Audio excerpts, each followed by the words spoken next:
हुए शुभ साता पूछती हूँ। आज के इस आगम कक्षा की सभा में आप सभी का हार्दिक स्वागत है। परम पूज्य आचार्य भगवंत, परम पूज्य उपाध्याय प्रवर एवं परम पूज्य गुरु भगवंतों के मंगलमय आशीर्वाद से यह आगम वाचना की कक्षा प्रारंभ हुई है। आगम ज्ञाता उपाध्याय प्रवर श्री जितेंद्र मुनि जी महाराज साहब हम सभी को आगम का ज्ञान प्रदान कर रहे हैं और हम सभी उससे लाभान्वित हो रहे हैं। उसके लिए आपके प्रति अनंत अनंत उपकार। जब से आगम वाचना की कक्षा प्रारंभ हुई है तभी से इसकी निर्विघ्नता से गतिमान रहने के लिए प्रतिदिन श्रमण संघ में साधु साध्वीगण तपस्या के माध्यम से अपना अपना योगदान दे रहे हैं। आज की तपस्या में नाम है साध्वी श्री करुणा जी महाराज साहब और मास खमन उप प्रवर्तिनी पूज्य श्री दिव्य ज्योति जी महाराज साहब अर्पणा की गुरु बहन तप सिद्धेश्वरी पूज्य श्री सौम्या जी महाराज साहब का मास खमन चल रहा है। आज उनका 23वां उपवास है और वर्षी तप की श्रृंखला में उत्तर भारतीय प्रवर्तिनी श्रमणी सूर्या डॉक्टर श्री सरिता जी महाराज साहब की सुशिष्या घोर तपस्विनी महासाध्वी डॉक्टर श्री शुभा पिंकी जी महाराज साहब, सरल मना महासाध्वी श्री प्रिय दर्शना जी महाराज साहब, महासाध्वी श्री रतन ज्योति जी महाराज साहब की सुशिष्या साध्वी डॉक्टर श्री विचक्षण श्री जी महाराज साहब और साध्वी मोक्षदा श्री जी महाराज साहब का भी आज उपवास है। हम सभी तपस्वियों की सुख साता पूछते हैं और बारंबार आपके तप की अनुमोदना करते हैं। अब पूज्य उपाध्याय प्रवर हमें आगम ज्ञान प्रदान कर कृतार्थ करेंगे। मथेन वंदा में गुरुदेव।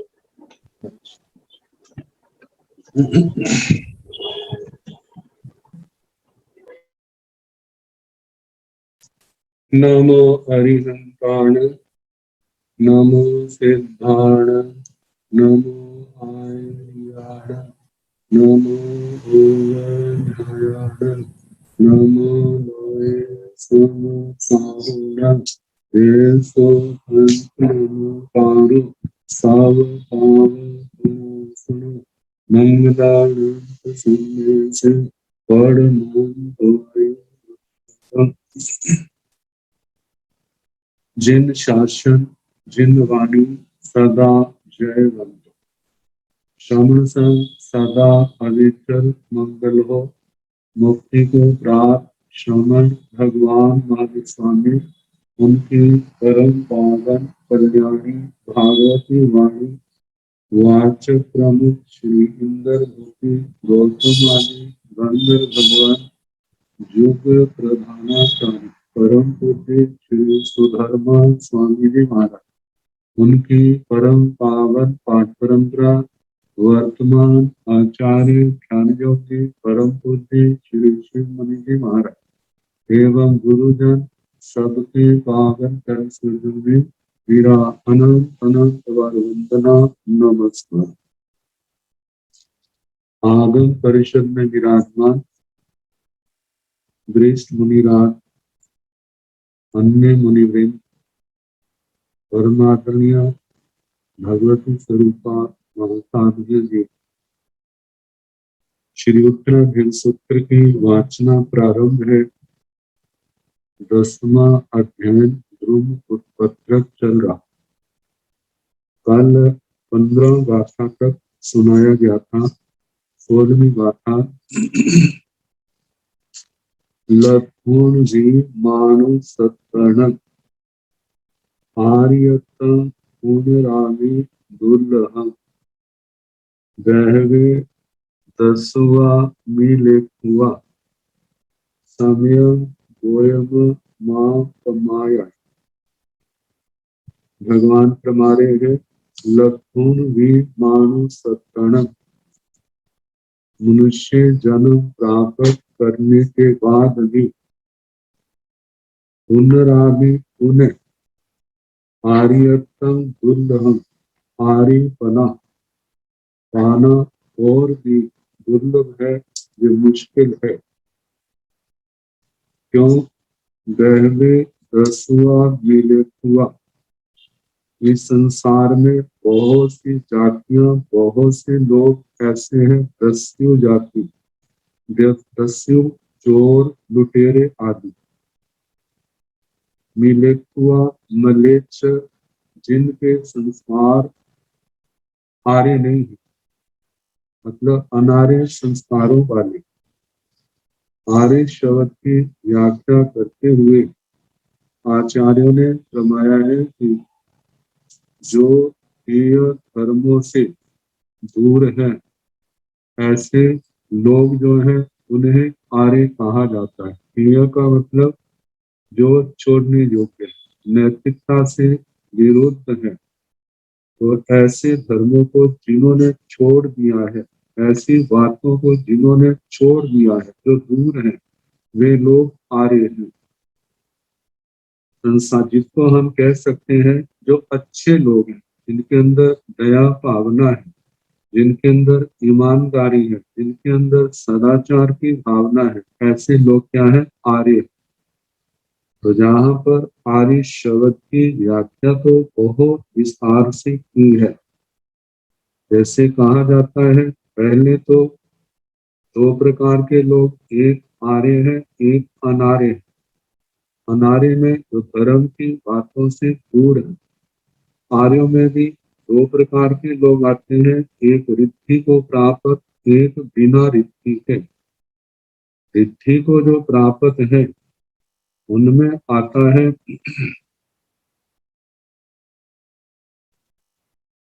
पहले अरिहंत भगवान, दूसरे चक्रवर्ती सम्राट, तीसरे बलदेव, चौथे वासुदेव, पांचवें चारण। चारण में जंघाचारण और विद्याचारण आते। भगवती सूत्र में फरमाया है, जो तेले तेले तपस्या करते हैं, ऐसे श्रमणों को जंघाचारण लब्धि प्राप्त हो जाती है। आकाश में इतनी तीव्र गति से उनका गमन होता है, सामान्य व्यक्ति तो उनकी कल्पना ही नहीं कर सकते। विद्याचारण जो है, बेले बेले तपस्या करने वाले, उनको प्राप्त होने वाली लब्धि।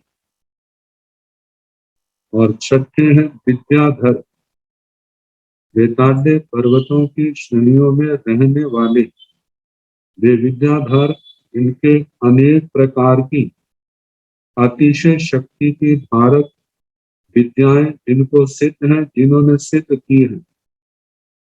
वैसे भारत है, इरावत है, महाविदय है, महाविदय क्षेत्रों में विजय, इनका विभाग करने वाले जो वेताट्य पर्वत हैं, उनके दक्षिण और उत्तर की श्रेणियों में निवास करने वाले वे लोग जो विद्याओं के स्वामी हैं, वे विद्याधर कहलाते। इन विद्याओं के बल से आकाश में भी विमान बना करके या वैसे उड़ने वाले, आने जाने वाले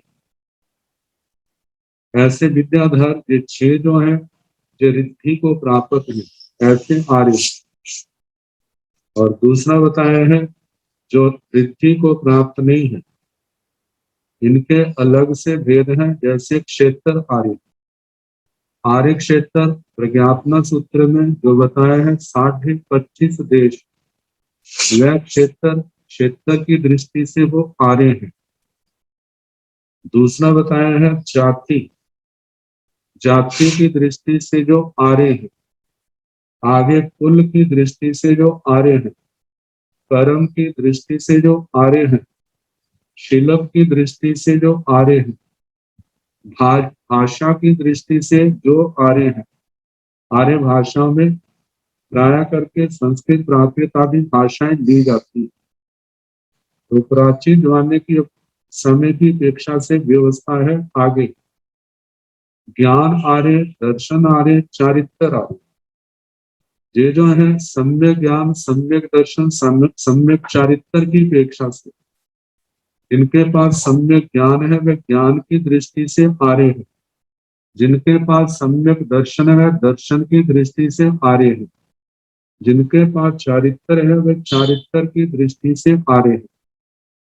तो जहां पर तो आर्य का बहुत विस्तार से वर्णन किया है, लेकिन जहां पर हम देखें आर्यतम पुनरावि दुर्लभ, जो आर्यपना है वह क्या है? अत्यंत दुर्लभ है। तो जहां पर अच्छे लोगों की अपेक्षा से, एक तो अच्छे क्षेत्र आर्य क्षेत्र, और दूसरा जो है, जो लोग भी अच्छे हैं सामान्य दृष्टि से, तो ऐसे स्थानों पर जन्म का होना और भी मुश्किल है, क्योंकि बहुत सी ऐसी मनुष्य जातियां हैं जहां पर दस्युपना, चोर, लुटेरे आदि ये दोस्त ज्यादा पाए जाते हैं। चोरी आदि के धंधे म्लेच्छ, जिनका आचार विचार खान पान आदि कुछ भी अच्छा नहीं है, तो ऐसे जो है म्लेच्छ लोग बहुत से हैं।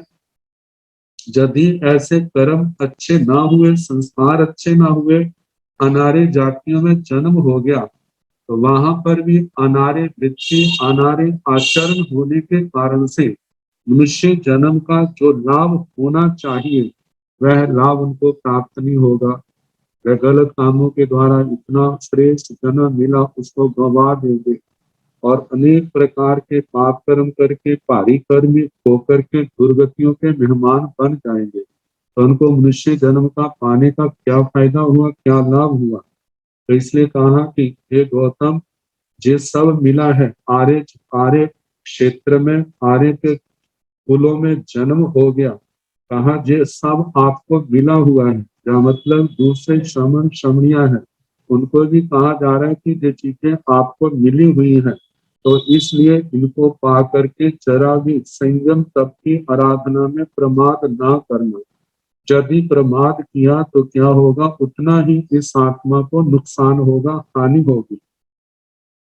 तो इसलिए हे गौतम, हे मुमुक्षु आत्माओं, भव्य आत्माओं, धर्म की निर्दोष आराधना करने में समय मात्र का भी प्रमाद ना करो।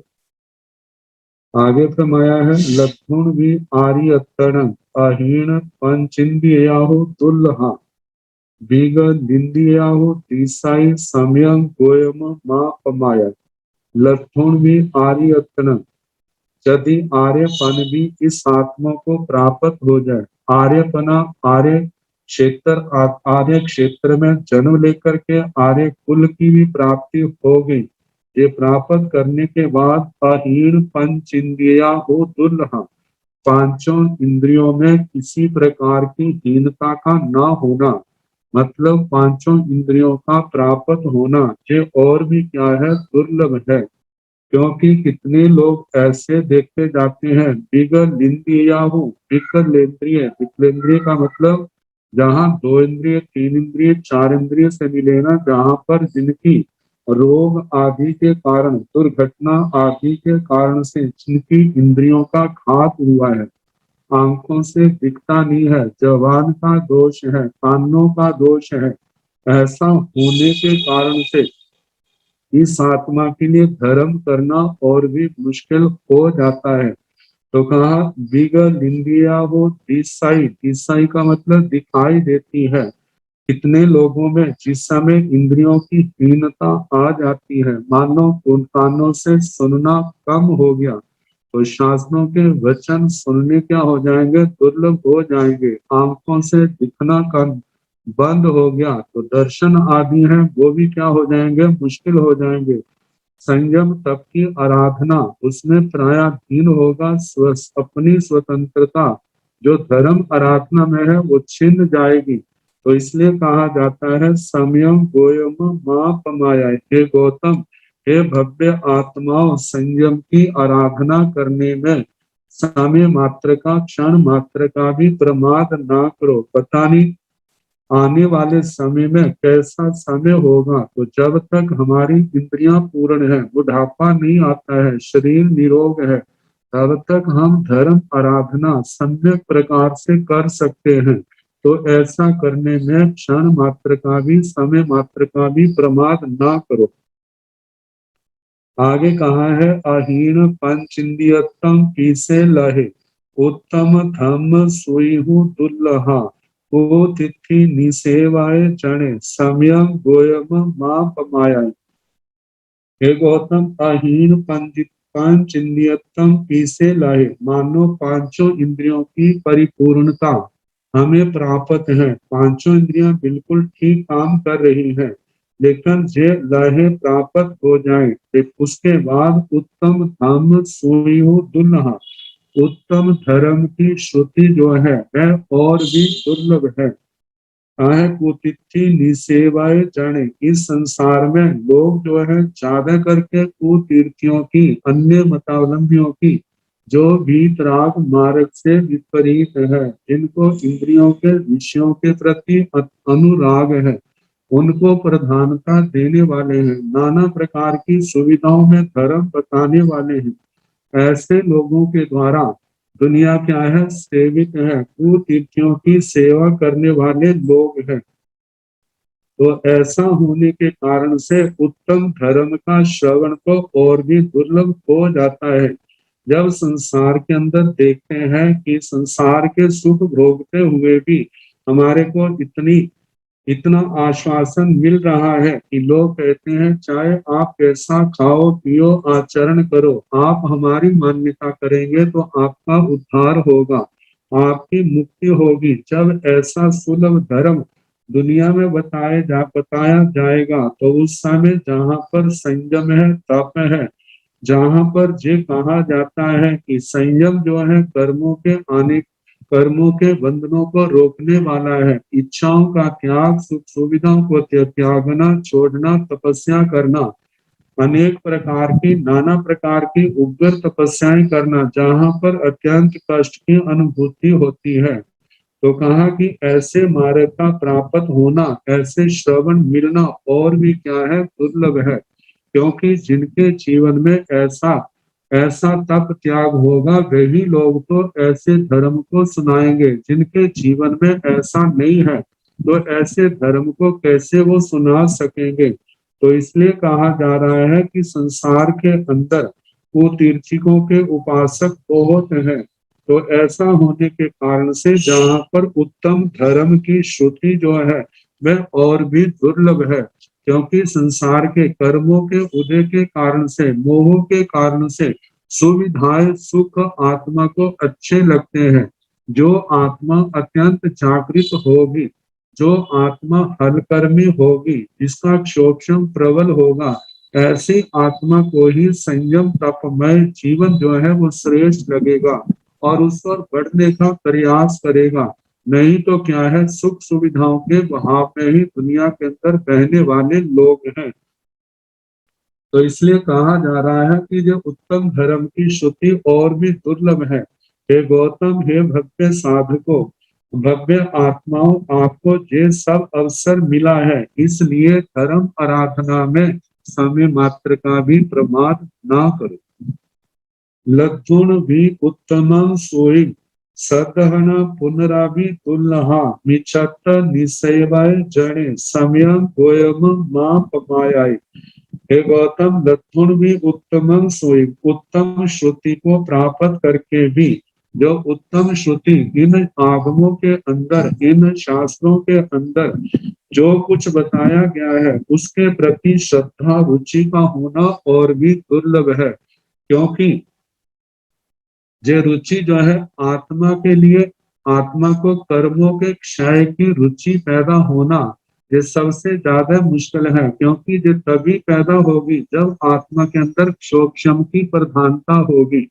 तो कहा जाता है कि तप त्याग की रुचि, खाने पीने में तो संसार के लोगों की रुचि होती है, वह तो उदय भाव है। उदय भाव जो है वह सुलभ है, लेकिन सूक्ष्म भाव जो है ये दुर्लभ है। तो ये ऐसे तप त्याग संयम तप की प्रधानता वाले धर्म में आत्मा की रुचि पैदा होना चाहिए और भी दुर्लभ है। क्योंकि संसार के अंदर ज्यादा करके मिच्छात्व निसेवाए जाने लोग जो है ज्यादा मिथ्यात्व का सेवन करने वाले हैं, अविद्याओं का सेवन करने वाले हैं, और संसार के मार्ग का सेवन करने वाले हैं, और उसी में सुविधा सुख की, भौतिक सुख की अनुभूति होने के कारण से वो मार्ग उन पर रुचिकर लगता है। लेकिन जहाँ पर ये सब सुख सुविधाओं को छोड़ करके संयम तप आत्म दमन का उपदेश दिया जाता है, तो जहाँ पर ऐसी सुविधाएं होने पर मतलब कि इस भीतराग धर्म के प्रति श्रद्धा का पैदा होना और भी दुर्लभ है। इसमें है गौतम, हे भव्य आत्माओं, इस मार्ग को प्राप्त करके संयम तप की आराधना का स्थान आपको मिला है। इसकी आराधना में समय मात्र का, क्षण मात्र का भी प्रमाद नहीं करना। धम्म पीहु सत हंतया दुर्लहया कायण आसया यह काम गुणे ही मुच्छिया समय गोयम मां पमाया। हे गौतम, धर्म पर श्रद्धा तो आ गई, लेकिन रुचि के साथ साथ दुर्लहया कायण आसया, इस शरीर के माध्यम से, मतलब मन वचन काया के इन योगों से धर्म का की सपर्शना करना, धर्म का आचरण करना और भी क्या है, दुर्लभ है। क्योंकि धर्म की आराधना काया की प्रधानता है, क्योंकि वहां काया से ही आचरण करके देखे जाते हैं। लेकिन जहां धर्म की आराधना काया से है, लेकिन उसके साथ साथ मन और वचन के साथ भी धर्म की आराधना और भी क्या है, दुर्लभ है। क्यों? यह काम गुणे ही मुच्छिया, संसार के लोग जो हैं वे ज्यादा काम गुणों में, काम भोगों में मूर्छित हैं। और जब मूर्छित है तो ऐसे समय तप त्याग का, 18 पापों को छोड़ने का उपदेश जो है उनको आचरण को दूर सुनना भी क्या लगता है, मुश्किल लगता है। तो कहा जाता है दुनिया के ज्यादा लोग काम भोगों में मूर्छित है, और ऐसे समय में धर्म का, श्रद्धा के साथ साथ उसका आचरण करना और भी दुर्लभ है, मुश्किल है। इसलिए हे गौतम, समयम गोयम मां पमाया। इसलिए हे गौतम, हे भव्य आत्माओं, समय संयम की आराधना करने में, तप की आराधना पालना करने में समय मात्र का, क्षण मात्र का भी प्रमाद ना करो। अब इसके आगे इंद्रियों के बलों के संबंध में कहा जा रहा है कि कैसे जैसे जैसे जीवन व्यतीत होता जा रहा है और उस समय का प्रभाव इस शरीर के ऊपर कैसे दिखाई देता है। परिजूराई ते शरीरयं केसा पंडुरय हवंति ते से सोए वलय हाय आई समयं गोयम मां पमाय। आपको बताया था संबोधन गौतम जी का है, लेकिन नाम उनका है, लेकिन संबोधन हर मुमुक्षु आत्मा के लिए। परिजूराई ते शरीर, ऐसे हे भव्य आत्मा, आपका शरीर जो है सब प्रकार से वय की हानि का अनुभव कर रहा है। मतलब कि बचपन आ गया, जब किशोरावस्था आई, किशोरावस्था के बाद युवावस्था आई, प्रौढ़ावस्था आई, प्रौढ़ावस्था के बाद वृद्धावस्था आ रही। ऐसे प्रति क्षण क्षण क्षण करते जो शरीर क्या हो रहा है, जीर्ण हो रहा है। केसा पंडुरया हवंती थे, जे आपके शरीर केश जो है वे भी वृद्धावस्था के कारण से सफेदी को धारण कर रहे, श्वेत हो रहे। से सोय बलय आयाई, और आपका श्रोत्र बल, कानों की सुनने की शक्ति भी क्या हो रही है, कम होती जा रही है। क्योंकि जैसे जैसे प्राय करके 50 क्रॉस करते हैं, 50 वर्ष की आयु जिस समय लांघते हैं, तो उस समय शरीर में कोई ना कोई, इंद्रियों के अंदर क्षीणता, शरीर के अंदर क्षीणता, रोगों की प्रधानता, ये सब दिखने लग जाते हैं, किसी के कोई, किसी के कोई। तो जहाँ क्रम से कहा जा रहा है पांचों इंद्रियों में श्रोत्र इंद्रिय, तो कहा ये श्रोत्र इंद्रिय का बल जो है दिन प्रतिदिन कम होता जा रहा है। ऐसा जान करके समयम गोयम मां पमाया, कि एक हे गौतम, हे भव्य आत्माओं, धर्म आराधना में क्षण मात्र का भी, समय मात्र का भी प्रमाद ना करो। परिजूराई ते शरीरयं केसा पंडुरया हवंति ते चक्षु बलेया आयाई समयं गोयम मां पमायाई। हे गौतम, आपका शरीर जो है चीर्ण हो रहा है। हे भव्य आत्मा, आपका शरीर चीर्ण हो रहा है, सिर के केश भी सफेद हो रहे हैं। से चक्षु बलेया आयाई, आपके चक्षु बल, आंखों के सामर्थ्य, आंखों की शक्ति भी कम होती जा रही है। ऐसा जान करके समय गोयम मां माया, हे भव्य आत्माओं, धर्म आराधना में समय मात्र का भी प्रमाद ना करो। परिजुराई ते शरीरय केसा पंडुरया हवंती ते से खान भलेय आय आई समयम गोयम मां पमाया। हे गौतम, हे भव्य आत्मा, आपका शरीर परिचीर्ण हो रहा है और केश जो है वो सफेद हो रहे हैं। मतलब केसा पंडुरया हवंती थे आपके केसा केश पंडुरया सफेद हवंती हो रहे हैं। से घान बलेय आय आई आपका घ्राण इंद्रिय का बल भी हीन अवस्था को प्राप्त हो रहा है, वह भी कम हो रहा है। समय गोयम मां पमाए, इसलिए हे गौतम, धर्म आराधना में समय मात्र का भी प्रमाद मत करो, ना करो। परिजुराई ते शरीरय केसा पंडुरया हवंती ते से जीव वलय आय आई समय गोयम मां पमाया। हे गौतम, आपका शरीर चीर्ण हो रहा है, केश आपके केश सफेद हो रहे हैं, आपका जीवन का बल भी कम हो रहा है। इसलिए हे गौतम, हे भव्य आत्माओं, धर्म आराधना में समय मात्र का भी प्रमाद ना करो।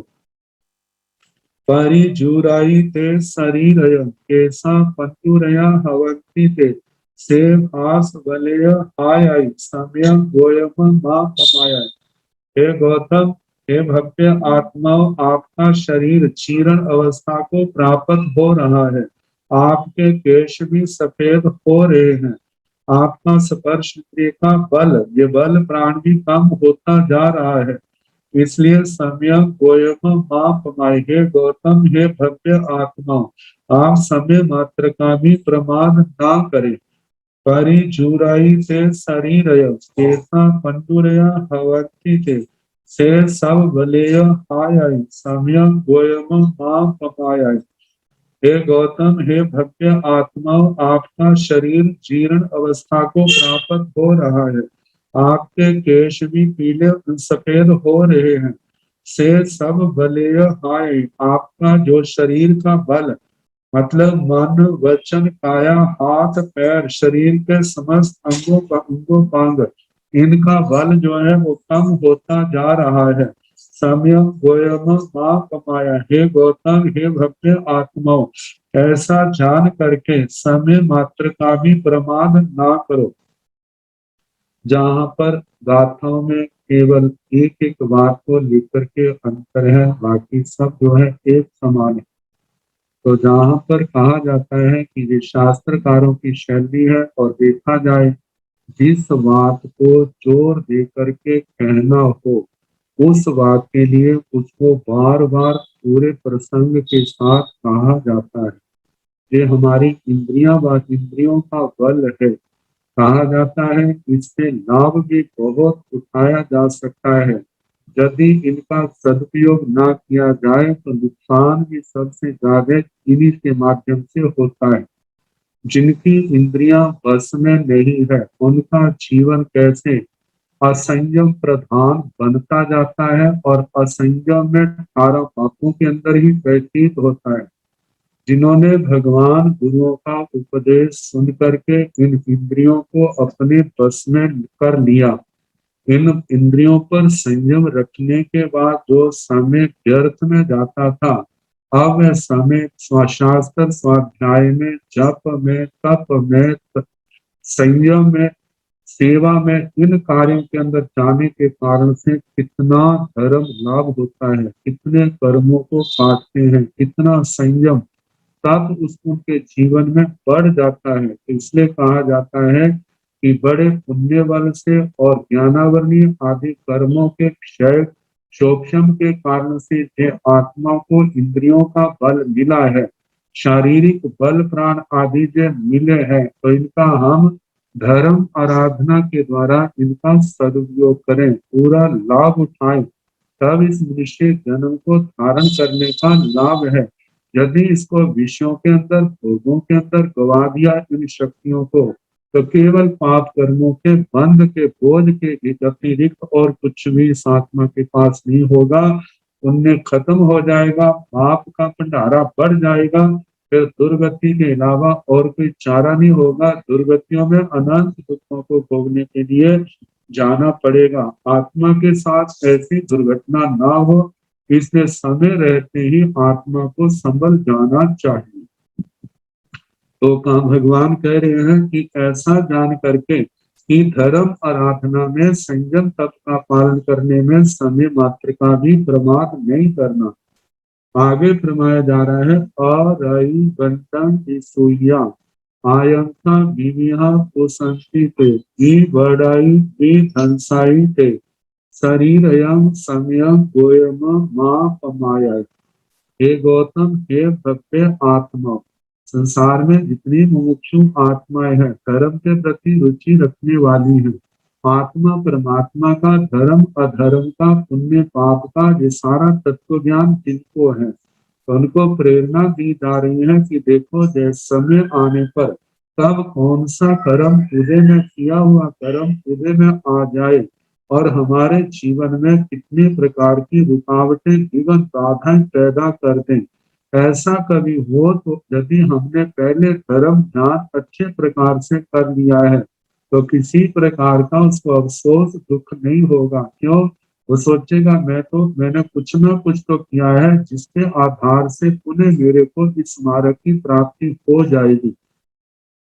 जिन लोगों ने ऐसा किया नहीं है और ऐसे बीमारी आदि की ऐसी तकलीफें आ जाती हैं, फिर उसके बाद धर्म करना आसान नहीं होता, असंभव जैसा बन जाता है। फिर उन लोगों के पास केवल पश्चाताप ही रहता है। तो कहा जा रहा है कैसी कैसी बीमारियां क्या क्या कारण होता है, केवल थोड़ा सा जहाँ बताया है, लेकिन दूसरे सूत्रों में उनके उनके भी संबंध में बहुत विस्तार से बताया जाता है कैसे कैसे वो रोग आते हैं और कैसे रोगों के कारण से लोगों को परेशान होना पड़ता है। तो पहले कहा है अराई। अराई का मतलब बात आदि वायु आदि के रोगों के कारण शरीर में जो अरति भाग उद्वेग बेचैनी पैदा हो जाती है, आकुलता व्याकुलता पैदा होती है। गंधक का मतलब है शरीर में कितनी बार फोड़े फिंसियां पैदा हो जाते हैं जो असमाधि का कारण बन जाते हैं। विसूया, विसूया का मतलब विसूची का हैजा अतिसार आदि रोग है। आयंका विविहा कुसंति थे। विविहा आयंका विविध प्रकार के आतंक शूल आदि रोग जो जल्दी ही जीवन प्राणों को खत्म करने का कारण बन जाते हैं। कहते हैं जैसे जैसे समय बीतता जा रहा है ते आपके शरीरों को, मतलब के गौतम स्वामी का संबोधन है, लेकिन सब आत्माओं को कहा जा रहा है जैसे जैसे समय व्यतीत होता जाता है इन रोगों की संभावना बढ़ती जाती है। बढ़ाई धनसाई। बढ़ाई का मतलब क्षण क्षण इस शरीर के बल प्राणों का क्षय होता जा रहा है। धनसाई जे विध्वंस हो रहे हैं, नष्ट हो रहे हैं, मतलब धीरे धीरे जो कम हो रहा है वह तो बढ़ाई से पतति इस शब्द से है, और जब एकदम समाप्त हो जाता है उसको विध्वंस कहा जाता है। कहा कि तेरे शरीर में आपका शरीर, आपके शरीर में ऐसा कोई भी पहले तो दिन प्रतिदिन रोगों की संभावना और जिसके कारण से बल प्राण कम होते जाते हैं और एकदम जब मृत्यु आ जाती है तो सब से ही छुटकारा हो जाता है, मतलब शरीर ही छोड़ना पड़ता है। तो जब शरीर छूट गया है, शरीर से मृतकाल धर्म को प्राप्त हो गया है, यदि उसने धर्म आराधना की होगी तो सदगति निश्चित है, यदि नहीं की है तो क्या होगा, दुर्गति का ही सामना करना पड़ेगा। ऐसा ना हो इसलिए संयम गोयम मां कमाए। हे गौतम, हे भव्य आत्माओं, धर्म आराधना के लिए समय मात्र का भी प्रमाद ना करो। आगे फरमाया जा रहा है गो चित सीरेह मपणो कुमुओ सारयंग पाणियं से सब स्नेह बजिए समयम गोयम मां कमाया। कहा गोचिंत सिरेह मपणो।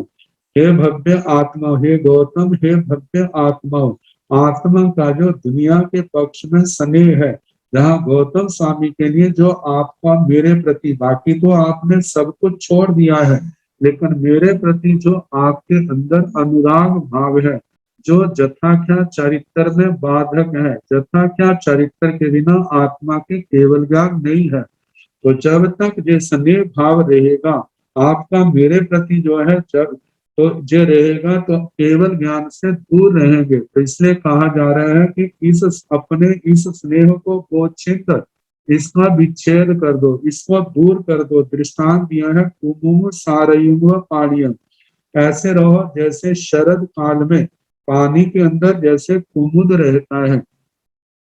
कुमुद मतलब कि जो रात्रि में खिलने वाला जो कमल है, कहा जैसे वो पानी के लेप से लिप्त नहीं होता, ऐसे आपको भी इस स्नेह से लिप्त नहीं होना, इसका आप परित्याग करें।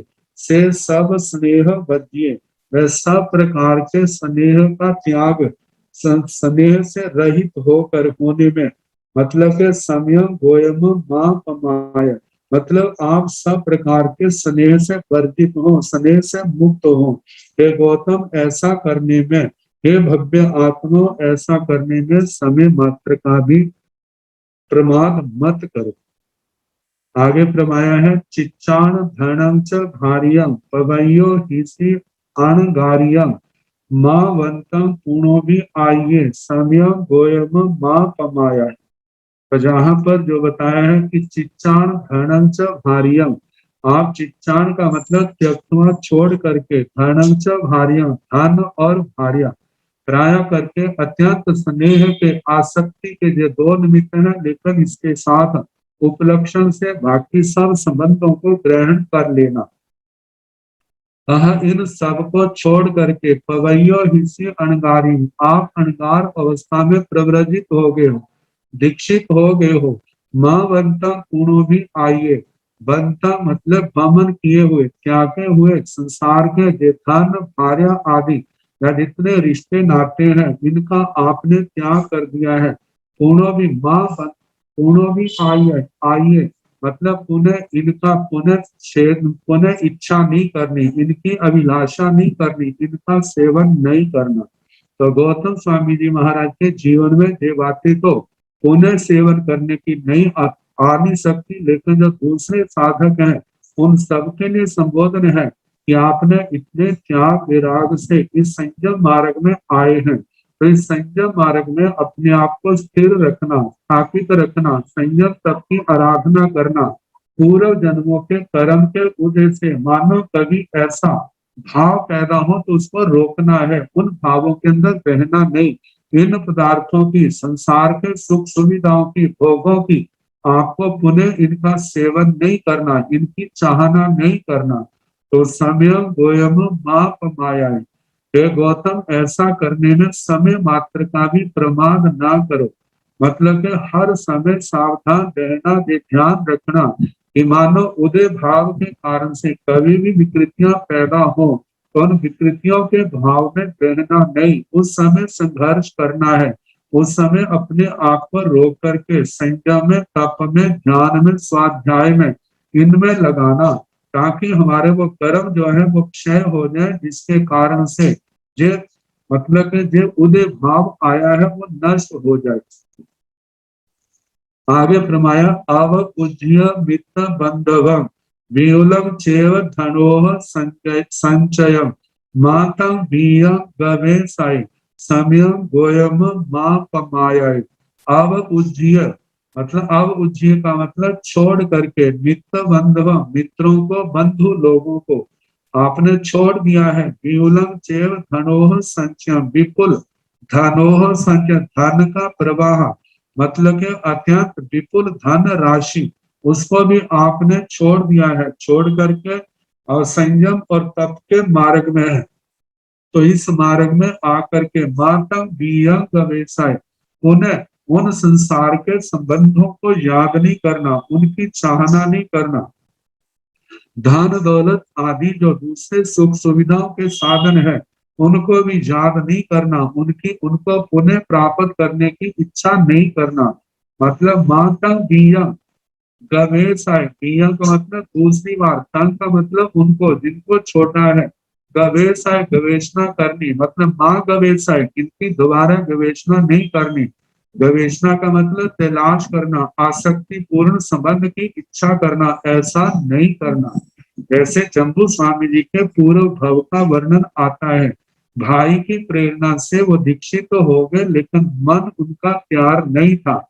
भाई की लाज के कारण से वो संयम पालन कर रहे हैं, लेकिन जब भाई समाधि पूर्वक काल धर्म को प्राप्त हो गए, अब सोचते मेरे भाई तो चले गए, चलो मैं अब तुम्हारे जाऊंगा, मेरी पत्नी है, मेरा भाई परिवार आदि होंगे, उन्हें उन सुखों को भोगने की मन के अंदर लालसा लिए हुए वापिस आए हैं। लेकिन उनकी पत्नी प्रतिबोध को पाने के कारण से धर्म के अंदर दृढ़ रुचि वाली प्रिय दृढ़ धर्मा वो श्राविका बन चुकी थी। जब उन्होंने देखा कि मेरे पति ऐसे हैं, तो कैसे उनको धर्म में स्थिर हुआ और पुनः वो धर्म में स्थिर हुए। तो कहा जैसे वो दूसरी बार गवेषणा करने लगे थे, ऐसे ही भव्य आत्माओं आपको ऐसा नहीं करना। संयम मार्ग का आना बड़ा मुश्किल है, लेकिन इसको छोड़ने में जोर नहीं लगता। लेकिन भोग मार्ग को अपनाना आसान है, लेकिन इसका परित्याग करना आसान नहीं होता। आपने इस सब को छोड़ दिया है, इसलिए उन्हें इस भोग मार्ग की, संसार के रिश्तों की, सुख सुविधाओं की, धन दौलत आदि की दोबारा उन्हें गवेषणा नहीं करनी। और ऐसा इन अच्छे भावों में स्थिरता के लिए समय गोयम मापमाय है गौतम, समय मात्र का भी प्रमाद ना करो। आगे प्रमाय है, नाहु जीने आद्य दिसाई बहुमय दिसाई मग देसिये संपाई न्याउए पाहे समय गोयम मापमाय। नाहु जीने आद्य दिसाई है गौतम, आने वाले समय में जब इस भूमंडल के ऊपर तीर्थंकर भगवान नहीं होंगे, उस समय जिनका क्षोभम प्रबल है, पूर्व जन्म के संस्कारी आत्माएं हैं, जब इस निर्ग्रंथ प्रवचन को सुनेंगे, सुन करके कैसे भाव उनके होंगे। नाहु जीने आज दिसाई, कहेंगे आज हमारे को चाहे जिन भगवान अरिहंत परमात्मा हमारे को दिखाई नहीं दे रहे, लेकिन बहुमय दिसाई मग्न देसी, उन अरिहंत भगवान के द्वारा जो मार्ग, जिस मार्ग की देशना दी गई थी, वह जो बहुत लोगों के द्वारा जो मान्य है, वह धर्म हमारे को दिखाई देता है। इसलिए हमारा सौभाग्य है हम इसका आराधना करें, इसका पालन करें। हमारी आत्मा कर्मों के बोझ से हल्की होगी। मानो आज 5वां आ रहा है, तो इसमें मोक्ष नहीं जा सकते, लेकिन संसार यात्रा को हम सीमित तो कर सकते हैं। कर्मों के बंधनों को काट करके हल्के तो हो सकते हैं, और आने वाले जन्मों में जल्दी इस संसार को पार करने के अधिकारी बन सकते हैं। कहा आने वाले समय में तो वो लोग अपने आप को ऐसे दृढ़ कर लेंगे, संपाई न्याउए पर है। लेकिन वर्तमान काल में संपाई मतलब अब तो मैं आपके पास हूँ, न्याउए पर है। ये न्यायकारी मोक्ष मार्ग जो है, ये आपके साक्षात है। तीर्थंकर भगवान आपके अरिहंत परमात्मा आपके सामने है। इसलिए तो आपको दृढ़ता रखने के लिए ज्यादा आलंबन है। इसलिए अपने आप को इस वीतराग भाव को प्राप्त करने के लिए हे गौतम समय गोयम माप माया, आपको समय मात्र का भी प्रमाद नहीं करना। हे भव्य आत्माओं, आज तीर्थंकर भगवान है, केवली है, मन पर ज्ञानी है, कितने अतिशय लब्धियों के धारक हैं। आप लोगों के लिए संयम के अंदर स्थिर रहने के ज्यादा आलंबन है। लेकिन आने वाले समय में वो लोग क्या सोच करके अपने आप को धर्म में स्थिर करेंगे कि आज चाहे हमारे को तीर्थंकर भगवान नहीं दिखाई देते, लेकिन उनके द्वारा कहा गया जो बहुत लोगों के द्वारा माननीय मार्ग है, वो तो हमारे को दिखाई दे रहा है। हम इस मार्ग पर चलेंगे, इस मार्ग पर चल करके अपनी संसार को सीमित करेंगे और एक दिन संसार को पार कर जाएंगे। तो इसलिए हे गौतम, हे भक्त आत्माओं, आपको धर्म आराधना में क्षण मात्र का भी प्रमाद नहीं करना। अब इसकी आगे 32वीं गाथा आएगी, इसे फल जैसे अक्षर होगा सुनाने का प्रयास किया जाएगा। वंदनामि गुरुदेव, अनंत कृपा की आपने और हमें आगम का ज्ञान और साथ में व्याकरण का ज्ञान फरमाने की कृपा की। आप श्री जी का अनंत अनंत उपकार। अब आप श्री जी के चरणों में निवेदन करूंगी कि इस आगम वाचना की कक्षा का समापन करने से पूर्व आप मंगल पाठ की कृपा करें। सत्यनारायण। नमो अरिहंताण नमो सिद्धाण नमो हरिहर नमो वैधायाण नमो लोये संसाहुण येसो पंच नमो पारं पाव पराशरो मंगलानंद संकीर्ति परमं हवै मंगलम् श्री चतारि मंगलम् अरिहंता मंगलम् सिद्धा मंगलम् साहु मंगलम् केवली पुनतो धम्मो मंगलम् चतारि लोकोत्तमा अरिहंता लोकोत्तमा सिद्धा लोकोत्तमा साहु लोकोत्तमा केवली पुनतो धम्मो लोकोत्तमा चतारि शरणं प्रवज्जामि अरिहन्ते शरणं प्रवज्जामि सिद्धे शरणं प्रवज्जामि साहु शरणं प्रवज्जामि केवलीपनाथं धम्मो शरणं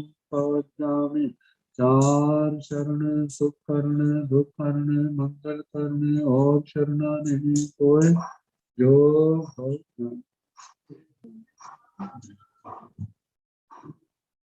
मथेन वंदन।